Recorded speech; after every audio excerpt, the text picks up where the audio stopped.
ஆபதாம் அபஹர்த்தாரம் தாத்தாரம் சர்வசம்பதாம் லோகாபிராமம் ஸ்ரீராமம் பூயோ பூயோ நமாம்யகம். நமக்கு நன்மையத்தனையும் செய்பவர் ராமச்சந்திரன்.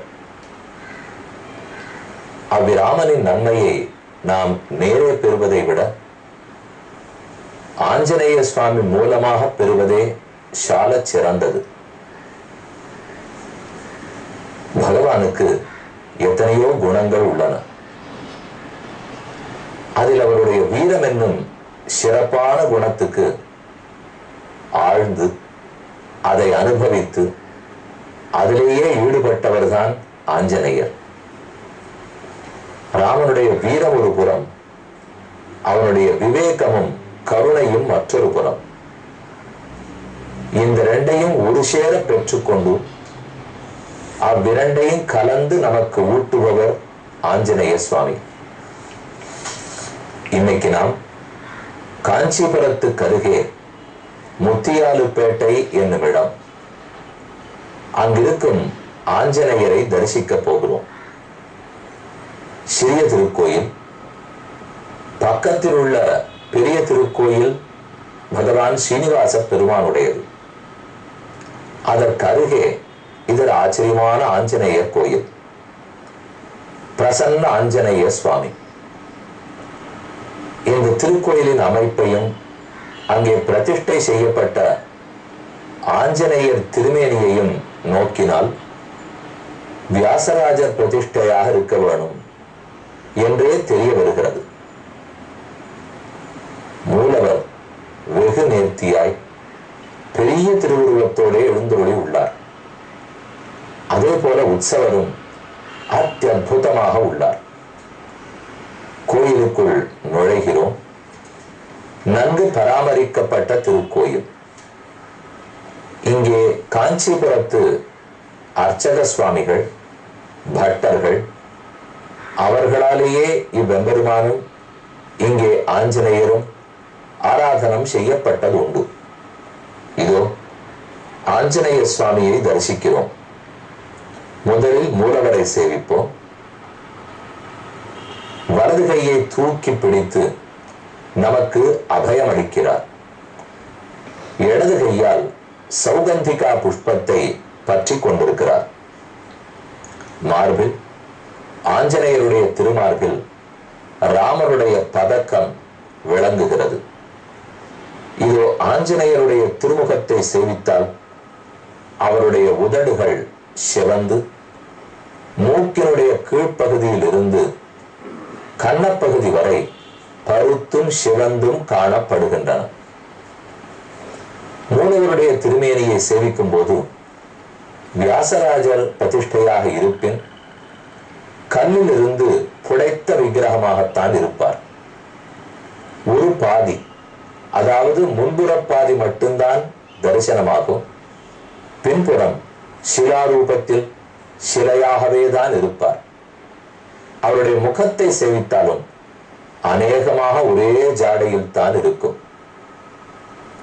முக்கிய பிராண தேவதை மத்வ மதம், அதாவது துவைத மதத்தவர்களுக்கு முக்கிய பிராண தேவதையே ஆஞ்சநேய சுவாமி. ஹரிஹி பரதரஹா, ஹரி எம்பெருமான் மிகச் சிறந்தவன். ஆத்மாக்கள் எல்லாரும் அவனை பின்தொடர்பவர்கள். பக்தி மூலமாகத்தான் அந்த ஹரியை அடைய முடியும் என்றே நமக்கு சொல்லிக் கொண்டிருப்பவர் ஆஞ்சநேயர். அவருடைய அவதாரமாகத்தான் ஆச்சாரியர்களே பிறந்திருக்கிறார்கள். அப்படிப்பட்ட மூலவரை இன்று நாம் காஞ்சி முத்தியாலுப்பேட்டை தேவஸ்தானத்தில் தரிசித்துக் கொண்டோம். உற்சவரிடத்தில் ஒரு தனி சிறப்பு உள்ளது. அடுத்த நாள் சந்திக்கும் போது தரிசிப்போம். இப்போது சுந்தரகாண்டம் 51வது சர்க்கத்தில் நாம் உள்ளோம். ஆஞ்சநேயரை கட்டிப்பிடித்துக் கொண்டு போய் ராவணன் முன்னே நிறுத்தினார்கள். துளியும் கலங்காமல் அவன் முன்னே தைரியமாக அவனுக்கு நல்லதுகளை உபதேசிக்க தொடங்கினார். எத்தனை தீயவனாக இருந்தாலும் அவனுக்கும் நல்லதை எடுத்து சொல்லுவது நமக்கு தலையாய கடமை. ஏனெனில் அனைவரையும் நமக்கு சமமாக பார்க்க வேண்டும். ஒருவேளை அவனும் திருந்தி விட்டால் அப்ப பெருமானுக்கு மற்றொரு சொத்து கிடைக்கும். சொத்தை இழக்காமல் அதை அடையத்தானே எந்த முதலாளியும் விரும்புவார். அதனால்தான் ஆஞ்சநேயர் ராவணனையும் மிச்சம் வைக்காமல் உபதேசித்தார். மேலும் அவர் உள்ளத்தில் தோணுகிறது, சீதா தேவியைத்தான் இவன் பிரித்தான், 700 அரக்கிகளை வைத்து துன்பம் கொடுத்திருக்கிறான். ஆனாலும் இவனை பற்றி குற்றமாக நினைக்காமல் சீதையே உபதேசித்தாளே, நமக்கு என்ன வந்தது? சீதைக்குன்னா முதல் கோபம் இருக்க வேண்டும், சீதைக்குத்தானே இவன் பேரில் வெறுப்பு இருக்க வேண்டும். அது இல்லாமல் தன் கண் முன்னே ராவணனுக்கு சீதை உபதேசிப்பதை ஆஞ்சநேயர் பார்த்திருக்கிறார். ஒரு 10-12 சர்க்கத்துக்கு முன்னாடி அதைத்தானே பார்த்தோம். சிம்சுபா விருட்சத்தின் அருகே இருந்தார். கீழே ராவணன் வந்து சீதையை துன்பப்படுத்தினான். அரக்கிகளெல்லாம் நிர்பந்தப்படுத்தினார்கள். ஆனாலும் ராவணனுக்கு நன்மையை சீதை எடுத்துரைத்தாள் என்று நாம பார்த்தோம். அதை நினைவில் கொண்ட ஆஞ்சநேயர் அப்படிப்பட்ட சீதையே நல்லது சொல்லும் போது நமக்கென்ன, நாமும் நல்லதை எடுத்து கூறுவோம் என்று அவனுக்கு சொல்லுகிறார். அப்போது சொல்லப்பட்ட தர்மம், அசுரர்களாகட்டும் அரக்கர்களாகட்டும் உங்களுக்கு இருக்கிற தர்மத்தின்படிதான் நீங்கள் நடக்க வேண்டும். பிடித்தமில்லாமல் போனால் மாற்றானுடைய மனைவியை அபகரித்து கொண்டு வரக்கூடாது. இந்த அடிப்படை தர்மத்தை மறந்தாயா? யார் அசுரன் யார் அரக்கன்? கண்ணனே கீதையில் சாதிக்கிறார். சாஸ்திர விதி உத்ஸ்ருச்ச வர்த்ததே காமகாரதா நசசித்தி பவாப்னோதி. சாத்திரத்தின் விதி யார் மீறுகிறானோ அவனே அசுரன். தன் இஷ்டப்படிக்கு செய்ய வேண்டியது, ஆனா சாஸ்திரம் சொல்லித்துக்குங்கிறதுக்காக ஏற்றுக்கொள்வதில்லை. இதெல்லாம் அசுரனுக்கு இருக்கிற தன்மை. நீ அப்படித்தானே செய்கிறாய். சாத்திரத்தின்படி பெறத்தியார் சொத்துக்கு நாம் ஆசைப்படக்கூடாது, உள்ளத்தாலும் நினைக்க கூடாது, வாயாலும் பேசக்கூடாது, உடலால் முயற்சி எடுத்து திருடி கொண்டு வரக்கூடாது. ஆனா நீ நினைக்கிறாயே, சீதையை பத்தி நினைக்கிறாய், அவளை விரும்புகிறேன் வாயால் பேசுகிறாய், உடலால் இங்கிருந்து அங்கு போய் அவளை தூக்கி கொண்டு வந்திருக்கிறாய். அப்போ மனம் மொழி மெய் இந்த 3 காரணங்களாலும் நீ சீதையினிடத்தில் அபச்சாரப்பட்டிருக்கிறாய். தர்மத்திலிருந்து விலகிவிட்டாய். தர்ம மார்க்கம் நழுவின எந்த பலசாலியும் ஜெயித்ததாக வரலாறு கிடையாது. நாம் நினைக்கலாம், உடல் பலம் இருக்கு, மனோபலம் இருக்கிறது, ஜெயித்து விடுவோம். இயலாது. தர்ம பலம் இருக்க வேண்டும், தெய்வ பலம் இருக்க வேண்டும். நமக்கு தெய்வம் துணை நிற்க வேண்டும், தர்மம் துணை நிற்க வேண்டும், ஆச்சாரியர்கள் குருக்கள் துணை நிற்க வேண்டும். இவர்கள் கூட இருந்தா தான் நம்மால எந்த காரியத்தையும் சாதிக்கவே முடியும். அதைத்தான் கூறுகிறார் 51வது சர்க்கம் 29வது ஸ்லோகத்தில். பிராப்தம் தர்மபலம் தாவது பவதாநாத்ர சம்சயா பலமஸ்யாப்யதர்மஸ்ய க்ஷிப்ரமேவ பிரபத்யசே. ராவணா, உனக்கு இத்தனை பெயர் புகழ் பலம் இதெல்லாம் எப்படி வந்தது? ஏதோ பழைய ஜென்மங்களில் தர்மம் புரிந்திருக்கிறாய். அதனாலதான் இவ்வளவு படிப்பு, இவ்வளவு பெரிய செல்வம், இத்தனை வெற்றி, இவ்வளவு பெரிய அரசுக்கு சக்கரவர்த்தியான பெருமை. இது இத்தனையும் நிமிடத்தில் இழக்க போகிறாயா? இத்தனை உன்னோடு இருக்கும். தர்மத்தின் வழி நடந்தால், புண்ணியத்தை சேர்த்தால். ஆனா இப்ப நீ செய்ய போவது பாப காரியம். இத்தனையும் நொடி பொழுதில் அழித்து விடும். நல்லது சேருவதற்கு நேரம் பிடிக்கலாம், ஆனால் கெட்டது வந்து சேருவதற்கு ஷடக்கென வரும். நல்லது அழிந்து போவதற்கு சீக்கிரமாகவே போகும். அதைத்தான் நீ புரியாமல் நடக்கிறாய்.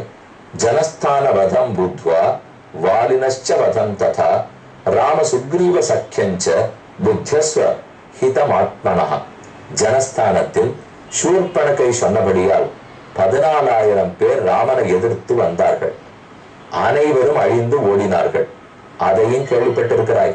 இவ 14 பேர் 1000 பேரை ஒரு மனிதனால கொண்டுவிட முடியுமா? ஆனால் ராமன் அழித்தான். அதிலிருந்தான் அவனுடைய பெருமகளையும் வீரத்தையும் தெரிந்து கொண்டிருக்க வேண்டும். சரி, போனா பொருள் வேண்டாம். வாலிய ஒரே அம்பாலே வீழ்த்தினான். அதனாலேயாவது அவன் பெருமை தெரிஞ்சிருக்க வேண்டும். அவன்தான் சுக்கிரீவனோட தோழமை கொண்டிருக்கிறான்.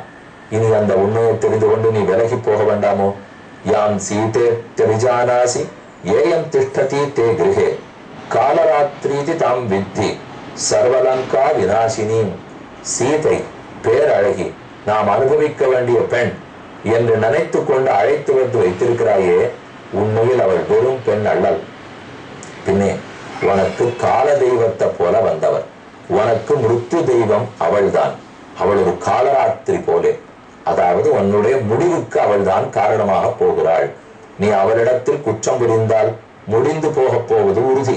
ததலம் காலபாசேன சீதா விக்கிரக ரூபிண ஸ்வயம் ஸ்கந்தாவசக்தேன க்ஷேமமாத்மனி சிந்தியதாம். யாரேனும் நம்ம முடிக்கக்கூடிய காலபாசம் ஒரு ஓரத்துல இருக்கு, அதை எடுத்துன்னு வந்து, காலபாசம்னா யமன் வந்து கடைசியில பாச கயிற்ற வீசுவார், அப்படித்தான் சுருக்கிட்டு நம்ம உயிரை பறித்து போகிறான்னு கேள்விப்படுறோம் இல்லையோ. அப்படின்னா காலம் முடிஞ்சு போறதுன்னு அர்த்தம். காலபாசம் மூலையில் இருந்தால் அதிலிருந்து விலகி நடப்போமா, அல்லது ஆரேனும் அதை எடுத்து தோளில் இட்டு கொண்டு ஓ பாசம் சுமையா இருக்கே, பாசம் கழுத்தை நெரிச்சிடும் போல் இருக்கே என்று புலம்புவர்களா? சீதை காலபாசத்தை போலே நீ தேவையற்று உன் கழுத்தில் எடுத்து போட்டுக் கொண்டிருக்கிறாய். அழிய போவது உறுதி. சுவானி மித்ராணி மந்திரீஞ்ச ஞாதீன் பிராத்ருன் சுதான் ஹிதான் போகான் தாராஞ்ச லங்காஞ்ச மா விநாசம் உபானய. போகங்கள், உன்னை அனுபவிக்கக்கூடிய பொருள், உன்னுடைய மனைவியர், உன்னுடைய மக்கள், இலங்கை, ஞாதிகள், கூட பிறந்தவர்கள், நன்மை நினைப்பவர்கள், இவர்கள் எல்லாருக்கும் அழிவை தேடிவிடாதே. நீ எடுக்கக்கூடிய ஒரு தவறான முடிவால் இத்தனை பேரும் அழிய வாய்ப்புண்டு. சத்தியம் ராட்சச ராஜேந்திர ஸ்ருணுஷ்வ வச்சனம் மம ராமதாசஸ்ய தூதஸ்ய வானரஸ்ய விசேஷதா. ஏ ராட்சச ராஜனே, நான் சொல்வதை கேள். என்ன சின்ன குரங்கு, இது சொல்றத நாம் என்ன கேட்கறது என்று நினைக்காதே. இவன் தூதன் தானே, இவன் அரசனா, தூதனுக்கு நான் மதிப்பு கொடுக்க வேண்டுமா என்று நினைக்காதே. இவன் என்ன ராமனா, ராமதாசன் தானே, ராமனுக்கு தொண்டன் தானே என்று எள்ளி நகையாடாதே. ராமனுக்கு தூதன் தானே என்று அவமதிக்காதே. ராமதாசஸ்ய தூதஸ்ய வானரஸ்ய விசேஷதா. தின வெறும் குரங்கு தானே என்று பரிகாசம் பண்ணிட்டு பரிபவம் பண்ணாதே.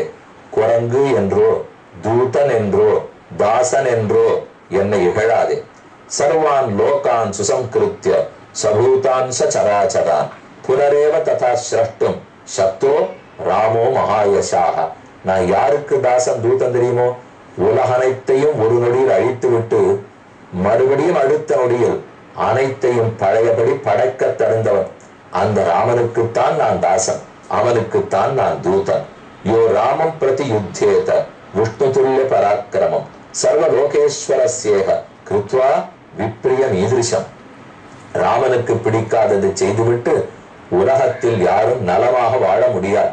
இந்த வார்த்தையை பார்த்தா எனக்கு பிடிக்காததை பண்ணா அழிச்சுடுவேன் என்று தீயவர்கள் பேசுறாப்புல இருக்கேனால், ராமனுக்கு நல்லதுதானே எப்போதும் பிடிக்கும், தீயவர்களுக்கு தீமை பிடிக்கும். அதை நம்மால பண்ண முடியாது, பண்ணாட்டா விட்டுடுவேன் அவர்கள் பயப்படுத்தலாம். ஆனா ராமனுக்கு நன்மை தானே பிடிக்கும், அந்த நன்மையை செய்வது தானே நமக்கும் நலம் கொடுக்கும். அதை பண்ணாவிட்டால் ராமனை எதிர்த்து நிற்க முடியுமா? யோ ராமம் பிரதி யுத்தேத தேவாஸ்ச தைத்யாஸ்ச நிஷாச்சரேந்திர கந்தர்வ வித்யாதர நாகயக்ஷாக ராமஸ்ய லோகத்ரய நாயகஸ்ய ஸ்தாதும் ந சக்தாக சமரேஷு சர்வே. உலகத்தில் இருக்கிற கந்தர்வர்கள், அரக்கர்கள், அசுரர்கள், வித்யாதரர்கள் எத்தனை கோடி கோடி பேர் வந்தாலும் ராமனை எதிர்த்து நின்று போரிட்டு ஜெயிக்க முடியாது. உயிரான ஸ்லோகம் கூறுகிறார். பிரம்மா ஸ்வயம்பூ சதுரானனோவா ருத்ரஸ்திரிநேத்திர திரிபுராந்தகோவா இந்திரோ மகேந்திர சுரநாயகோவா ஸ்தாதும் ந சக்தியா யுதி ராமவத்தியம். ராமன் அழிக்கணும்னு வந்து விட்டால் எப்பேற்பட்ட தெய்வத்தை உதவிக்கு கோட்டாலும் லாபம் இல்லை. ராமன் உனக்கு சகாயம் பண்றேன் உதவுறேன்னு வந்துட்டால் வேற யாரையும் கூட்டி கூறுவனுடைய தேவையே இல்லை. பிரம்மா ஸ்வயம்பூ பிரமன் வந்தாலோ, முக்கணான உத்தரன் வந்தாரோ, அல்லது அனைத்து தேவர்களுக்கும் தலைவனான இந்திரன் வந்தாலோ லாபம் இல்லை. ராமன் கைப்பிடித்தால் தான் லாபம். இதை புரிந்துகொள். தண்டனை வசப்படாதே, கோபத்தை விட்டுவிடு, திரும்ப கொண்டு வந்து சீதையை சமர்ப்பி என்று தசானனக கோப விவருத்த லோச்சனக சமாதி சக்தஸ்ய வதம் கபேஹே. இதை காதில் வாங்கின ராவணன் கோபம் கண்கள் சிவக்க, இந்த குரங்கை உடனே கொண்டு விடுங்கள் என்று ஆணையிடுகிறார். என்ன நடந்ததுன்னு கேட்போம்.